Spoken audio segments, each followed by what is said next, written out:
अस्सलाम वालेकुम गाइस।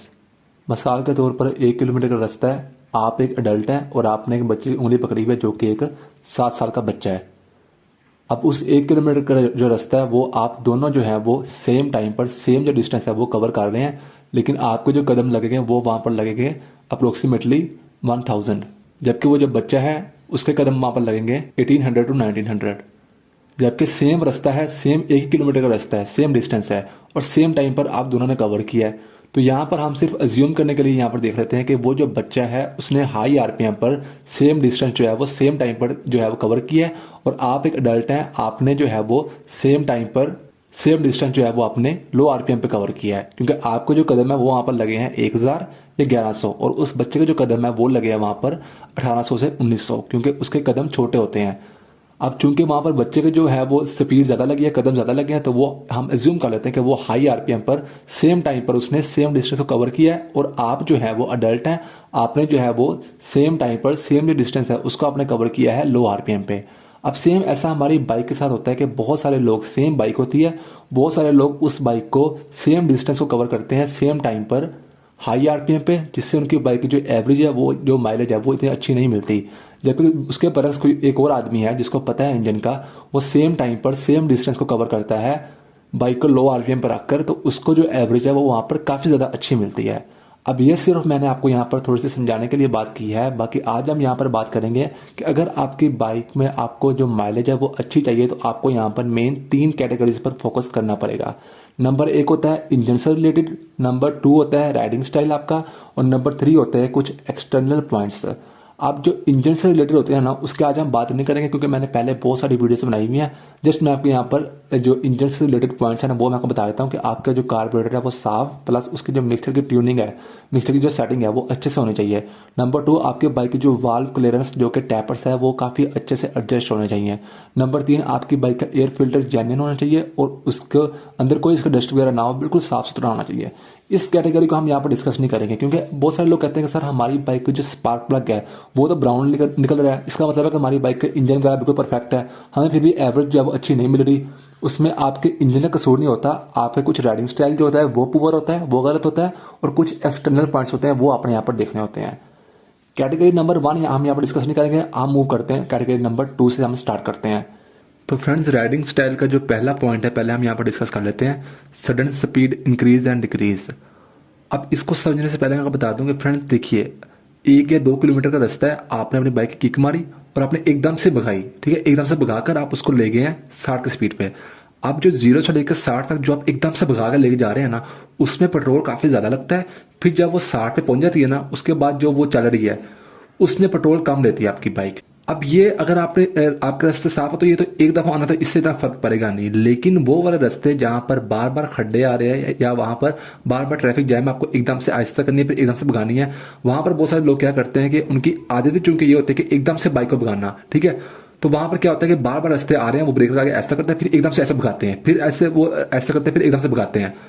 तो उस टाइम पे आपको हमेशा बाइक ऐसे चलानी चाहिए कि आपको जो है वो कहीं पे आप बाइक चला रहे हैं, कहीं पे आ गया है कोई खड्डा आ गया, आपने आराम से बाइक ऐसा किया, फिर आपने ऐसे ऐसा रेस के दोबारा भगा रहे हैं, फिर ऐसे आगे से कोई रास्ता या गंदा आ गया ट्रैफिक है, फिर आपने ऐसा लो कि आपने लो जैसे मर्जी आप कर लें, फिर आप उसके बाद दोबारा स्पीड पकड़ने तो फिर आप ऐसा ऐसा पकड़ें, ऐसा पकड़ेंगे तो आपको माइलेज अच्छी मिलेगी। लेकिन अगर आप एकदम से ऐसे रेस दे रहे हैं, फिर आप रोक रहे हैं, फिर इधर से निकल रहे हैं, फिर आप एकदम से ऐसे भगा रहे हैं, यानी कि पिक आप एकदम से जो है वो स्पीड पकड़वाते हैं बाइक को, तो उस टाइम पे आपका जो जैसे आप रेस देते हैं ना एकदम से, तो आपका जो कार्बोरेटर स्लाइड होती है वो एकदम से ऊपर होती है, पीछे से हवा आती है, जिससे जो वो पेट्रोल है वो चैम्बर तक काफ़ी ज़्यादा जो है वो जाता है, यानी कि ट्वाइस टाइम ज़्यादा लगता है। आप किसी भी ऑथेंटिक इंजीनियर्स जो होते हैं ना, उनके जो आर्टिकल्स लिखे होते हैं आप पढ़ ले, सेम ही चीज़ें होती हैं, बस मैं वही चीज़ें आपको बता रहा हूँ उर्दू में ट्रांसलेट करके थोड़ा से आसान लैंग्वेज में।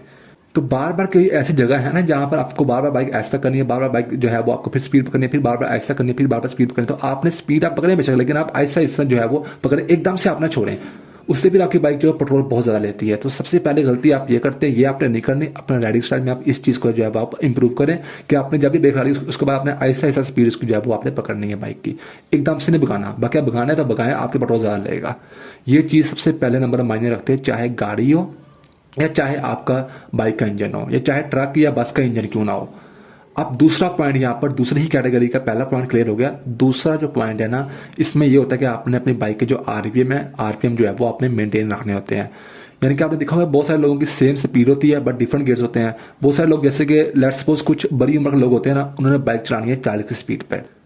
अब होता क्या है कि 40 की स्पीड में वो जा रहे थे तीसरे गियर में, बाइक उनकी चल रही होती है स्मूथ, लेकिन वो वहां पर हाई आरपीएम पे चल रही है। उसी के बरक्स अब ये जो एक बड़ी उम्र का इंसान है, इन ये चला रहे हैं बाइक 40 की स्पीड पर तीसरे गियर में, उसके बरक्स दूसरा आदमी है वो चला रहा है 40 की स्पीड पर चौथे गियर में। बाइक दोनों की सेम डिस्टेंस ही सेम टाइम पर सेम स्पीड के साथ ही कवर कर रही है, लेकिन इनके चूंकि हाई आरपीएम पे चल रही है, 40 की स्पीड पर तीसरा गियर है, लो गियर पे है, तो वो हाई आरपीएम में बाइक चल रही है, जिससे पेट्रोल काफी ज्यादा लगेगा। लेकिन जो ये दूसरा आदमी है, इसने 40 की स्पीड पर चौथा गियर लगाया हुआ है, यानी कि फुल अप गियर लगाया हुआ है, तो इसकी बाइक बहुत ज्यादा रिलैक्स और बहुत स्मूथ लो आरपीएम पे चल रही है, तो इसकी बाइक एवरेज काफी अच्छी देगी।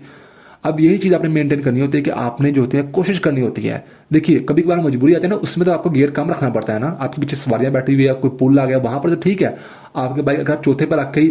30 की स्पीड पर 40 की स्पीड चला रहे हैं तो वो आपकी बाइक नॉकिंग करेगी। लेकिन आपने कोशिश करनी होती है कि अगर आप अकेले आदमी या प्लेन सर्विस है तो वहां पर आपने बाइक को हमेशा हाई हाई गियर पे रखना है, ठीक है, जिससे आपकी बाइक लो आरपीएम पे चल रही होगी। बहुत सारे लोग गलती करते हैं ना कि आराम से उनसे 30-40 स्पीड पे चला रहे हैं और वो वहां पर तीसरा गियर रखते हैं और आराम से जा रहे तो उनको याद ही नहीं होता। उनको चाहिए कि वो वहां पर चौथा गियर मैक्सिमम गियर लगा रखें, जिससे आपकी बाइक लो आरपीएम में चलेगी और आपको एवरेज काफी अच्छी मिलेगी। आपने अपने बाइक के जो आरपीएम है ना, ये आपने खुद मेंटेन रखने होते हैं, क्योंकि अगर आप 40 की स्पीड पर होंडा 70 पे जा रहे हैं, 40 की स्पीड है आपकी और आप तीसरा गियर लगाया हुआ है, तो आपकी बाइक लेट्स सपोज यहाँ पर 4000 आरपीएम पे वो चल रही है। अगर वहीं दूसरा आदमी है, उसकी भी 40 की स्पीड है, लेकिन उसका गियर चौथा लगा हुआ है, उसके वहां पर 4000 के बजाय उसके 3500 आरपीएम लग रहे होंगे, ठीक है, 3200 आरपीएम लग रहे होंगे। इस तरह से ये यहाँ पर चीज जो है वो काम करती है कि आपने बाइक को मैक्सिमम गियर में रखना होता है, यानी कि हाथ गियर तक रखना होता है अगर कोई मजबूरी नहीं है। अगर तो ये है ना कि पीछे 3-4 सवारियां बैठी हुई है, मतलब कि 2 सवारी वो बैठी हुई, एक आप बैठे हुए हैं, तो उसमें क्या है कि आपके कोई पुल वगैरह आ गया वहां पर तो ठीक है, समझ में आता है कि आपने हाई गियर पे आप नहीं रखते, आपको खुद बॉडी बताई थी। लेकिन अगर आपने प्लेन सर्विस है तो आप उसको हाई गियर पर ही चलाएं, यानी कि आप जो आरपीएम है लो से लो रखें। आरपीएम लो से लो कैसे होगा कि आप बाइक को मैक्सिमम टाइम जो है आप हाई गियर्स पे चलाएं।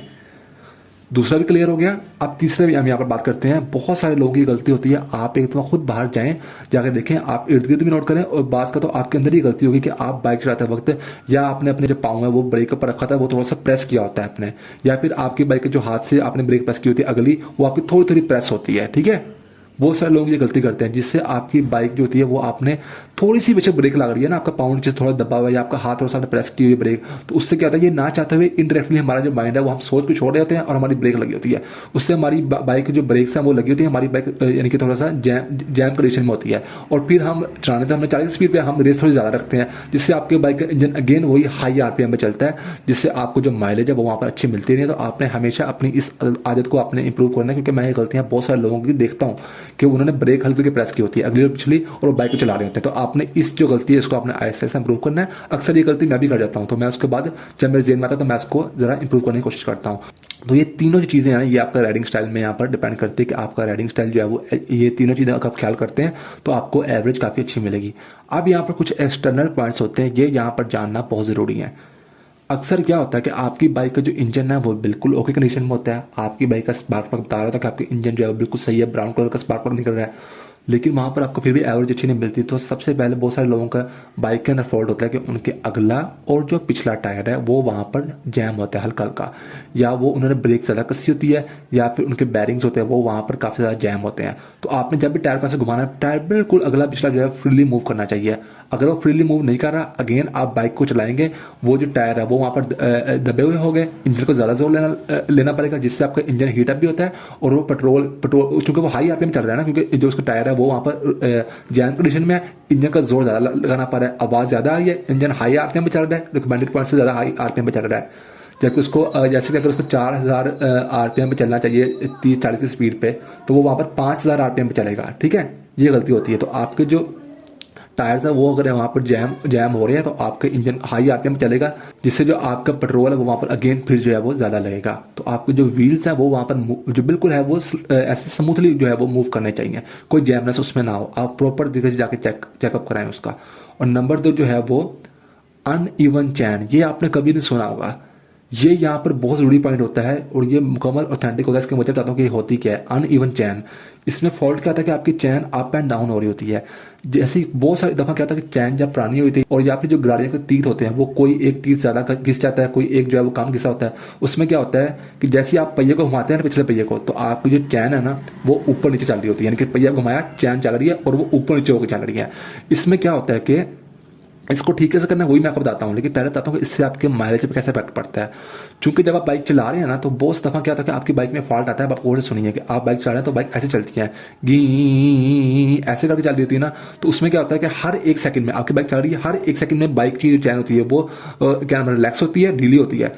और फिर अगले ही सेकंड टाइट होती है, फिर अगले सेकंड ढीली, फिर अगले सेकंड टाइट, क्योंकि वो ऊपर नीचे हो रही है। उससे क्या होता है कि इंजन को हर एक सेकंड बाद आरपीएम जो होता है उसके ऊपर नीचे होते हैं, यानी कि इंजन को जो जोर है हर एक सेकंड में ज़्यादा जोर, फिर दूसरे सेकंड में कम, फिर एक सेकंड में ज़्यादा जोर, फिर एक सेकंड में कम। ऐसे करने से आपकी बाइक जो है वो थोड़ी सी गर्म भी होती है, ऐसा हल्की मिसिंग भी करती है, और यहाँ पर जो पेट्रोल है माइलेज है वो भी डिस्टर्ब होता है, क्योंकि बाइक स्मूथ चल नहीं थी। एक नई और अच्छी जो चैन होती है ना उसकी निशानी ये होती है कि उसका आप टायर घुमाते हैं ना तो वो उसकी जो चैन है तो बिल्कुल स्मूथ घूम रही होती है, ऊपर नीचे नहीं हो रही होती। तो अब यहाँ पर चेक कैसे करनी है कि इसको ठीक कैसे करना होता है कि आपका यहाँ पर सबसे पहले अगर आपका कोई गाड़ी का तीत जो है वो एक कोई खराब है एक ठीक है, एक खराब है ज़्यादा घिसा हुआ है एक ठीक है, तो उसमें फिर आप अगर ये प्रॉब्लम आ रही है तो आपको जो है वो पूरा गाड़ी सेट चेंज कराना पड़ेगा। और अगर आपकी जो गाड़ियाँ हैं उसके सारे जो दंदे हैं वो एक हाथ तक ही घिसे हुए हैं, इनके साथ बराबर घिसे हुए हैं, तो फिर आप चैन को ही चेंज कराएं तो आपकी ये जो प्रॉब्लम है ये आपके यहाँ पर सॉल्व हो जाएगी। फिर से बता रहा हूँ ये पॉइंट्स आपने पहले कभी सुने नहीं होने, लेकिन अगर आप कोई ऑथेंटिक जापानीज इंजीनियर्स ने जो लिखे होते हैं ना आर्टिकल्स वो आप पढ़ लें, उनमें ये सारी ही चीज़ें होती हैं। मैं आपको आसान लैंग्वेज में आपको बता रहा हूँ। अनइवन चैन का ये बड़ा मसला बनता है। और नंबर 3 पर टायर प्रेशर, इसमें भी इतनी बड़ी टेंशन नहीं होती। इसमें ये होती है कि आपका जो प्रेशर है वो हद से कम नहीं होना चाहिए।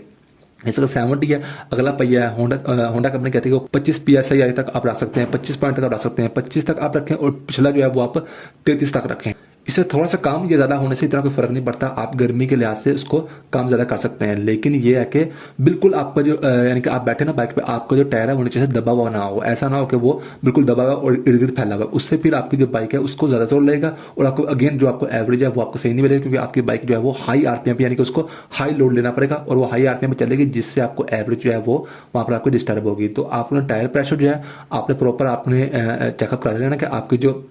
बैक टायर है उसमें हवा पूरी है और अगले टायर में भी हवा पूरी है, बहुत ज़्यादा कम ना हो। बाकी थोड़ी बहुत आप कम रखते हैं ना कि आपके बाइक के टायर की कंडीशन अच्छी नहीं है या फिर गर्मी बहुत ज़्यादा, उससे इतना फर्क नहीं पड़ता। तो बस यही चीज़ें मैंने यहाँ पर आपको बतानी थी। मेरा नाम है तैयब अजीज़। थैंक्स एंड अल्लाह हाफिज़। आई होप आपको वीडियो कुछ अच्छी लगी होगी। अल्लाह हाफिज़।